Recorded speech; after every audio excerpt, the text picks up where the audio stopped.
मैं डॉक्टर अजीत सिंह महिला और एनिमल रिप्रोडक्शन का साइंटिस्ट हूँ मैं यहाँ पर। और जो दूसरा हमारा जो मैं बता रहा था साइंटिफिक तरीका, वो है एक हमने ऐसा स्पंज बनाया है स्ट्रेस सिंक्रोनाइजेशन के लिए। स्ट्रेस सिंक्रोनाइजेशन मतलब हीट एक साथ, मध्य समकालन, सारे जानवर एक साथ हीट में आए। आपके पास 100 भेड़ हैं, आप चाह रहे हो कि मेरी 100 में से आधी भेड़, 50 भेड़ मैं आज मीटिंग कराऊं, तो उन 50 में वो स्पंज डाल के एक साथ हीट में लाया जा सकता है और उनको एक साथ ब्रीडिंग करवाई जा सकती है, या उनका एक साथ कृत्रिम गर्भाधान करवाया जा सकता है। तो वो कृत्रिम गर्भाधान या ब्रीडिंग एक साथ होगी तो आपके बच्चे सारे एक साथ होंगे। आप अपने मार्केट की रिक्वायरमेंट के हिसाब से, आप उसके पैदा होने की सीजन के हिसाब से इन टाइम को डिसाइड कर सकते हैं। क्लियर है?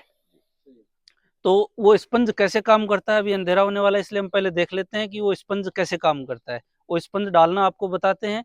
उसका तरीका ये है कि उस स्पंज को हम डाल के 12 दिन के लिए छोड़ते हैं, उसके पेशाब के रास्ते के थ्रू रख देते हैं और उसको 12 दिन बाद में निकालते हैं। तो 2 दिन बाद में सारे जानवर एक साथ हीट में आ जाते हैं 48 घंटे में। तो 48 घंटे में एक साथ हीट में आएंगे, आप उनके साथ में ब्रीडिंग करवा दीजिए या आप कृत्रिम गर्भाधान उनका करवा दीजिए। ठीक है? तो ये एक प्रोजेस्टेरोन का स्पंज है जो इसी संस्थान ने विकसित किया है। इसकी खास बात यह है कि इसके जो सिमिलर टेक्नोलॉजी जो विदेशों से इम्प्लांट आते हैं, वो 800,000 रुपए का एक इम्प्लांट एक जानवर के लिए आता है। और ये जो हमने डेवलप किया है वो इतना इकोनॉमिक है, वो 36 रुपीज़ में हम सेल करते हैं, आपके घर तक पहुंचाते हैं। अगर आपके पास 100 जानवर हैं, उनमें आपने स्पंज डाले तो आपके 3600 रुपए के स्पंज की कॉस्ट आएगी। और इसका सबसे बड़ा एडवांटेज, सारे जानवर एक साथ हीट में आ रहे हैं, सबकी ब्रीडिंग करवा रहे हैं, वो तो ठीक है ही है। इसके अलावा जैसे आपके रेवड़ में 20 जानवर ऐसे थे जो हीट में नहीं आ रहे थे किसी भी कारणवश, वो 6 महीने, 8 महीने, 10 महीने, 12 महीने से हीट में नहीं आ रहे थे। उन 20 जानवरों में से भी चांसेस हैं कि 15-16 जानवर हीट में आ जाएं। तो 15 बच्चे अगर आपको एक्स्ट्रा मिल जाते हैं तो उसका जो बेनिफिट होगा वो एक्स्ट्रा। तो इतना ये कॉस्ट इफेक्टिव है, इतना ये प्रॉफिटेबल है। कैसे डालते हैं ये हम करके बताते हैं ना। ये हमारा जो मैं स्पंज बता रहा था वो ये स्पंज है। 25 का एक पैकेट आता है, 25 के पैकेट में हम इसको सेल करते हैं। ठीक है? ये क्या है, एक सिंपल फोम बेस्ड है जिसमें प्रोजेस्टेरोन हार्मोन डाला हुआ होता है। ठीक है? और डाल के इसमें धागे से इस तरह से सिलाई की भी होती है। इसको यूज करने से पहले सबसे जरूरी चीज है ग्लव्स पहने हमेशा, क्योंकि ये बहुत छोटा मॉलिक्यूल होता है और आपकी स्किन से एब्जॉर्ब होने के चांसेस इसके रहते हैं। तो आपके स्किन में ये नहीं जाए, इसके लिए आप ग्लव्स पहने और इस तरह से इसको खोल लें। ठीक है? इसके बाद में हम यूज करते हैं स्पेकुलम। ये ग्लास स्पेकुलम है जिसको इसको लोड करने के काम में आती है। इसका तरीका ये होता है, या तो सीधा आप इसको पिरो के और डाल लें,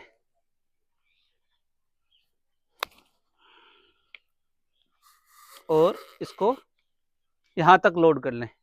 ठीक है? कि इसका कोई किनारा बाहर ना रहे। बाहर रहने से क्या होगा कि बाहर की कोई गंदगी इसके अंदर के जननांगों में ना जाए। ठीक है? इसको लोड कर लिया। लोड करने के बाद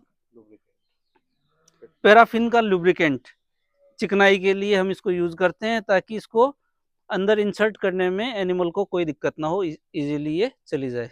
ठीक है? ये प्रोसीजर है। और एक चीज हमें जो चाहिए होती है वो है, इसको बोलते हैं प्लंजर, जो इसको अंदर लोड करने के काम आता है। ठीक है? इसको सबसे इंपॉर्टेंट चीज है जानवर को कैसे पकड़ना। एनिमल को इस तरह से पकड़ना है, आप प्रॉपर पोजीशन देखिए, इस तरीके से पकड़ना बहुत ज्यादा जरूरी है। अगर नहीं पकड़ेंगे तो जानवर छटपटाएगा और पूरी प्रोसेस में आपको दिक्कत आएगी।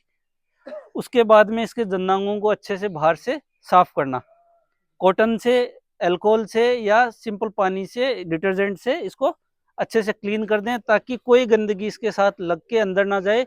अगर गंदगी जाती है तो इन्फेक्शन होने के चांसेस रहते हैं। ठीक है? ये साफ हो गया। इसके बाद में इसको यहाँ से थोड़ा सा उठा के और ये इंसर्ट कर दिया। अब दिख जाएगा, अब आपको दिख जाएगा, ये इंसर्ट कर दिया। ये जहां जाके टच हो जाए वहां छोड़ दो, ठीक है। इधर वालों को नहीं दिख रहा, सबको आ जाएगा, इनको भी जरूर, ठीक है। उसके बाद में लोड करने का तरीका, इसको अंदर पुश करना है और इसको पीछे खींचना है, और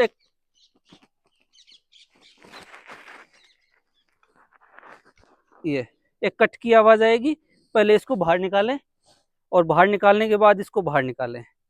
ये हर जानवर के लिए एक होना चाहिए, सबके लिए, अदरवाइज एक का इन्फेक्शन दूसरे जानवर में जाने के चांस रहेंगे। अगर आपके पास नंबर ऑफ स्पेकुलम कम है तो उनको अच्छे से वॉश करके डिटर्जेंट से स्टरलाइज करके दोबारा काम में लें, अदरवाइज नंबर ऑफ स्पेकुलम आप ज़्यादा रखें।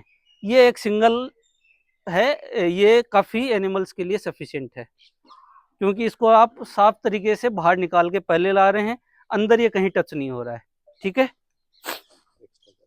अब आप इसको खींच के देखेंगे तो ये बिल्कुल टाइट है, बाहर नहीं निकल के आ रहा है, तो ये धागा लंबा है, कहीं पे भी झाड़ी में कहीं दूसरे जानवर के द्वारा खींचने के इनके चांसेस हैं।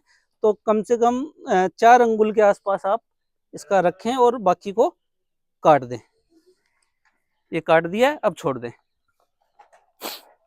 ये लोड हो गया, सिंपल सा तरीका है।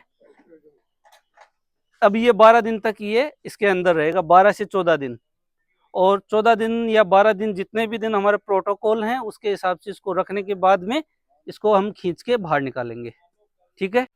अब इसको निकालने का तरीका क्या हो, जिस दिन निकालना हो उस दिन जानवर ऐसे ही खड़ा रहेगा, आप पूंछ पकड़िए, इस धागे को पकड़ के एक गांठ लगाइए अंगुली से मोड़ के और इसको नीचे की तरफ खींचिए, ये निकल के आ जाएगा।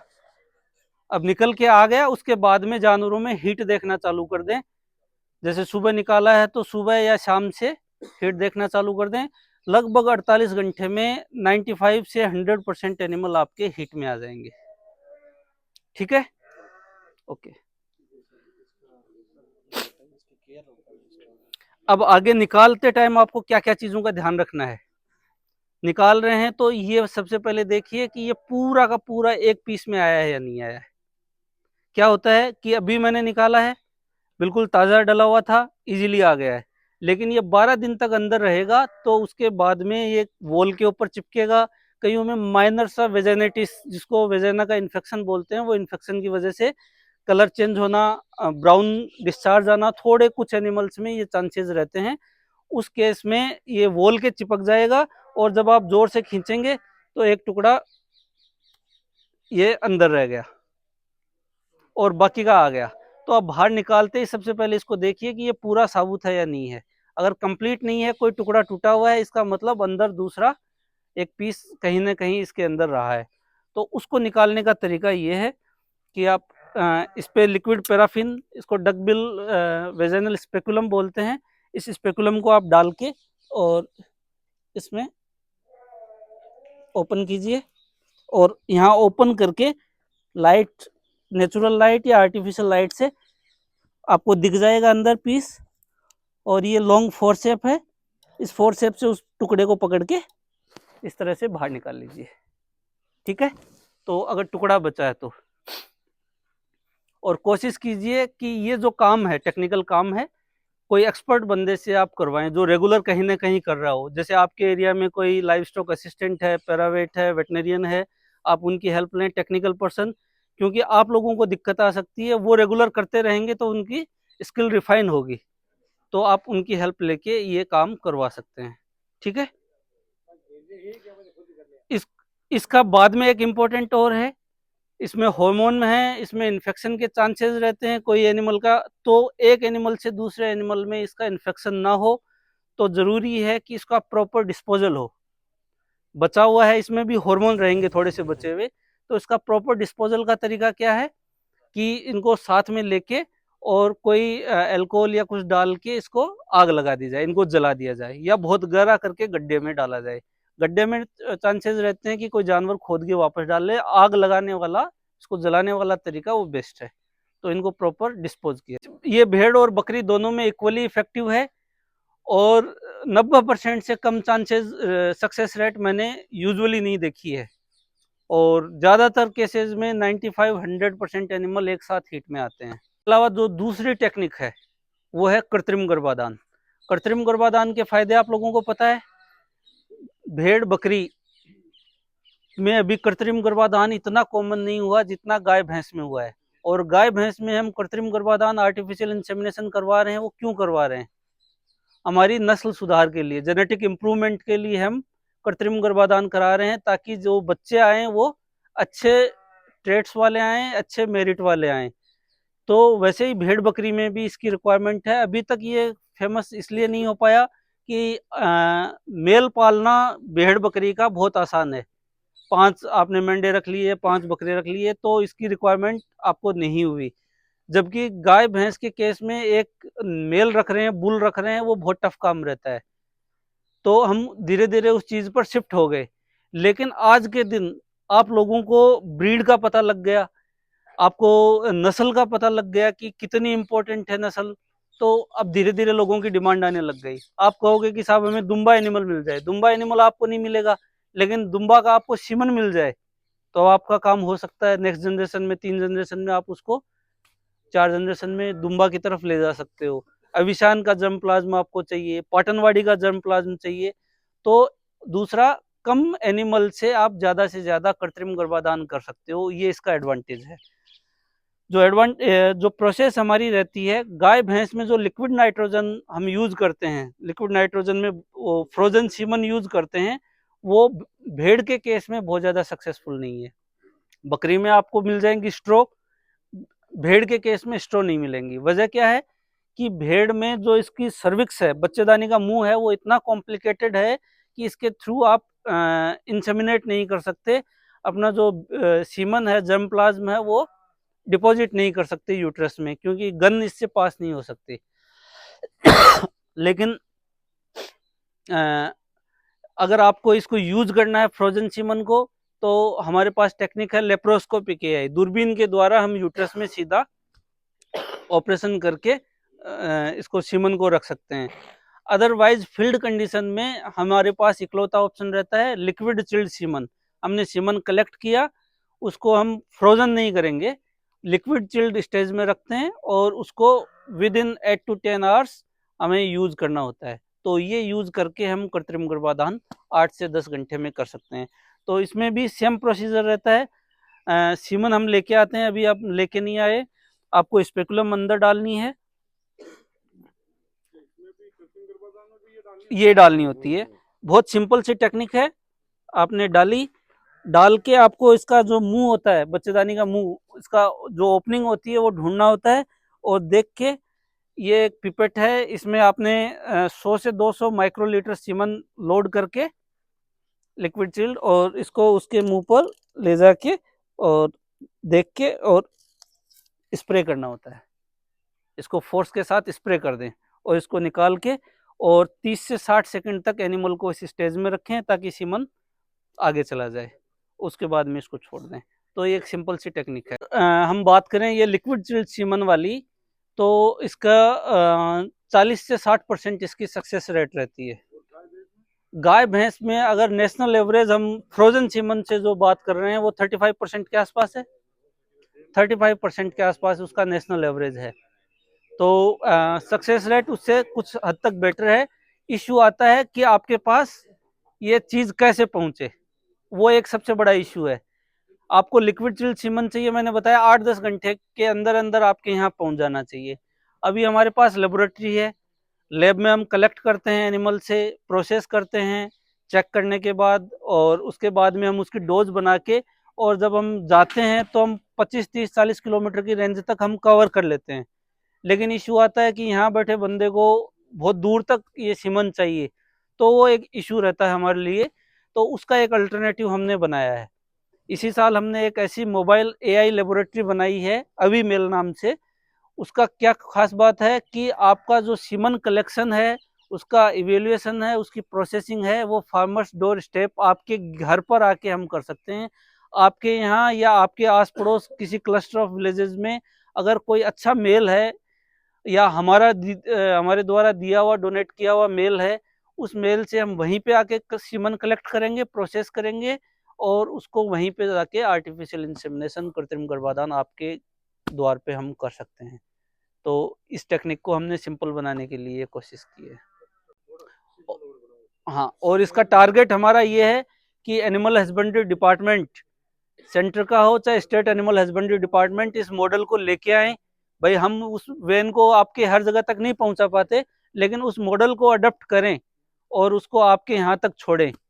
तो ये चीज़ आपके, और अभी एनिमल हस्बेंड्री डिपार्टमेंट इस डायरेक्शन में काम कर रहे हैं, क्योंकि ये बहुत एक कॉस्ट इफेक्टिव मेथड है। अगर आप पूरी लेबोरेटरी सीमन लेबोरेटरी बनाएंगे तो वो बहुत कॉस्टली होती है, और ये उससे लगभग 1/4 कॉस्ट में पूरी लेबोरेटरी बन के तैयार होके और आपके यहाँ तक ये सर्विस कर देगी। ठीक है, मध्य समकालन आप करवाएं कि कृत्रिम गर्भाधान करवाएं, ये एक सवाल रहता है कि कौन सी टेक्निक कितनी है। मैं आपको बताता हूं कि अगर आपको कृत्रिम गर्भाधान की जरूरत है, आर्टिफिशियल इंसेमिनेशन की जरूरत है, और आप मेरे जैसे आदमी को कहें कि सर आके हमारे यहाँ इंसेमिनेशन कर दीजिए, आपके पास 100 का रेवड़ है, 100 जानवरों का, और मैं आपके यहाँ आऊंगा, आपके पास आज 2 जानवर हीट में है, कल 4 जानवर हीट में है, परसों 1 जानवर हीट में है, तो मेरी फ्रिक्वेंट विजिट होगी, क्या पॉसिबल है? गाय भैंस में नंबर ऑफ एनिमल्स कम होते हैं, ठीक है, चल जाता है, या आपके पास वो रहता है लिक्विड नाइट्रोजन में स्टोर्ड सीमन, लेकिन इस केस में आपके यहाँ आने की यानी आके डेली करने की फिजिबिलिटी नहीं रहती है। तो किस चीज की जरूरत रहेगी? मुझे स्ट्रेस सिंक्रोनाइजेशन की जरूरत रहेगी, कृत्रिम वो मध्य समकालन की। सारे के सारे जानवर एक साथ में मैं हीट में लेके आऊंगा, सारे जानवर एक साथ हीट में आ गए, तब मैं कृत्रिम गर्भाधान कर सकता हूँ। सेम तरीके से दूसरा आपका जो सवाल है, बहुत लोग कहते हैं कि साहब आपकी कृत्रिम गर्भाधान की सक्सेस रेट उतनी नहीं है जितनी नेचुरल मेटिंग में रहे, तो हमें आपका नेचुरल मेटिंग ही करवाना है, कृत्रिम गर्भाधान नहीं करवाना है। जब हम किसी फार्मर के यहाँ स्पंज डालने के लिए जाते हैं मध्य समकालन के लिए, हम उनसे यूजुअली पूछते हैं कि कैसे ब्रीडिंग करेंगे, और उनका यही जवाब रहता है कि भाई हमें नेचुरल मेटिंग करवानी है। इतने मेल आपके पास होंगे, आपके पास 3 मेल हैं, 4 मेल हैं, 100 जानवरों को आप मेट नहीं करवा पाएंगे। तो वो कहते हैं कि नहीं, सब हम इधर उधर से करके अड़ोसी पड़ोसी से लेके और कर लेंगे। लेकिन जब हम स्पंज निकालने के लिए जाते हैं, हम पूछते हैं कि परसों हम आए कि नहीं आए, तब उनका जवाब ये रहता है कि साहब नहीं है हमारे पास, आप कृत्रिम गर्भाधान ही कर दीजिए, क्योंकि इतने एनिमल अगर एक साथ हीट में आएंगे तो उनकी ब्रीडिंग करवाने के लिए आपको एआई की जरूरत पड़ेगी। तो दोनों टेक्निक्स एक दूसरे की कॉम्प्लीमेंट्री हैं। आप एक टेक्निक पे जा रहे हो तो दूसरी की रिक्वायरमेंट आपको अपने आप है।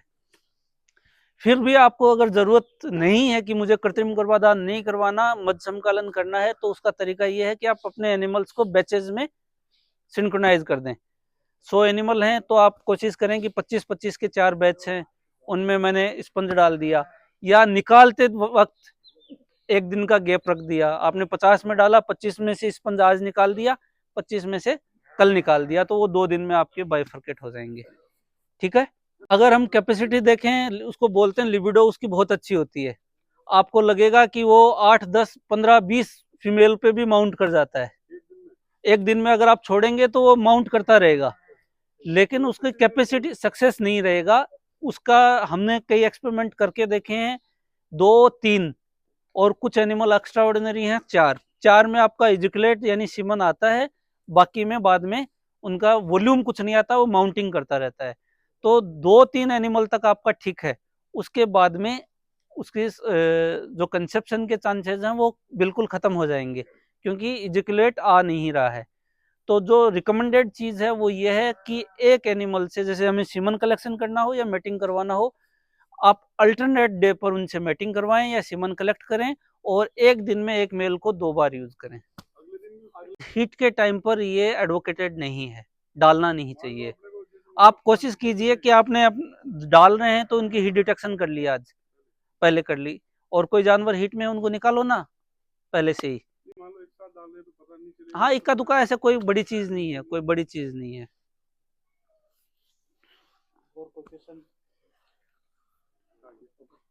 ये सीमन कलेक्ट करके जहाँ पे जा रहे हैं, सीमन कलेक्ट करके ये सीमन एक बार में कितना ये होता है, कितना उससे डोज बन जाएंगे? यूजुअली जो भेड़ या बकरी है उसमें 1 ml के आसपास आपका सीमन आता है, 0.5 to 1.5 ml आ जाता है। हम 2 बार इजिकुलेट लेते हैं तो एवरेज हम देखें तो 2 ml हमें सीमन मिल जाता है, और उसमें 4000 मिलियन स्पर्मेटोजोआ इसकी कंसंट्रेशन रहती है, उसको हम 4 टाइम डाइल्यूट कर सकते हैं। तो आपको 2 ml बना तो उसको हम 4 टाइम उसको डाइल्यूट कर सकते हैं। तो हमारे पास 2 ml से कितना बन जाएगा, 8 ml हो जाएगा। तो 8 ml हमारी पूरी डोज हो जाएगी। अगर हम उसमें से 0.2 ml यूज कर रहे हैं तो आपके कितने एनिमल कवर हो जाएंगे, 40 एनिमल। तो 40 एनिमल कवर हो सकते हैं। अगर आपको एक बार एआई करनी है तो 40, और अगर आपको 2 बार एआई करनी है तो एक एनिमल से 20 एनिमल। रिकमेंडेड ये है कि आज जैसे स्पंज आपने निकाला तो परसों सुबह और परसों शाम 2 बार इसकी एआई की जानी चाहिए।